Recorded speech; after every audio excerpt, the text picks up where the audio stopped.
ఇక టీమిండియా ప్లేయర్లు ఢిల్లీకి చేరుకున్నారు. వారికి అక్కడ ఘన స్వాగతం లభించింది. మరిన్ని డీటెయిల్స్ మా ప్రతినిధి మహేష్ అందజేస్తారు. మహేష్, అభిమానుల దశాబ్ది కళను నెరవేర్చిన భారత క్రికెట్ జట్టు వీరులు ఇండియాకు చేరుకున్న పరిస్థితి కనిపిస్తా ఉంది. ఇక ఉదయం 10 గంటలకు మోదీతో భేటీ కానున్నారు. భేటీ తర్వాత వారు 10 గంటల నుంచి 12 గంటల వరకు ప్రధానితో సమావేశం ఉంటుంది. ఇక 2 గంటలకు ముంబై తిరిగి ప్రయాణం అవుతారు. సాయంత్రం 4 గంటలకు ముంబై చేరుకుంటారు. 5 గంటలకు విజయోత్సవ ర్యాలీ కూడా ఉంటుంది. రాత్రి 7:30 వాకండేలో తీర్చే సత్కారం కూడా ఉంటుంది. ఎంతో మంది అభిమానుల కళను టీమిండియా కూడా నెరవేర్చిందని చెప్పాలి.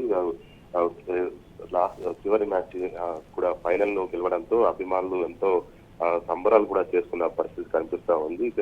మోదీతో మొదలు బ్రేక్ఫాస్ట్ అనంతరము మధ్యాహ్నం ఢిల్లీ నుంచి నేరుగా ముంబైకి వెళ్ళనున్నారు. సాయంత్రము విజయోత్సవ ర్యాలీలో పెద్ద సంఖ్యలో కూడా అభిమానులు వీరంతా కూడా పాల్గొననున్నారు. వాకండే స్టేడియం సుమారు 2 కిలోమీటర్లు కూడా ప్రపంచ కప్పు సాధించిన నేపథ్యంలో కూడా పెద్ద ఎత్తున కూడా పరేడ్ కూడా నిర్వహిస్తారు. పరేడ్ లో కూడా వీరంతా కూడా పాల్గొంటారు. ఇప్పటికే దీనికి సంబంధించిన అరేంజ్మెంట్స్ అన్ని కూడా చేసిన పరిస్థితి అయితే కనిపిస్తుంది.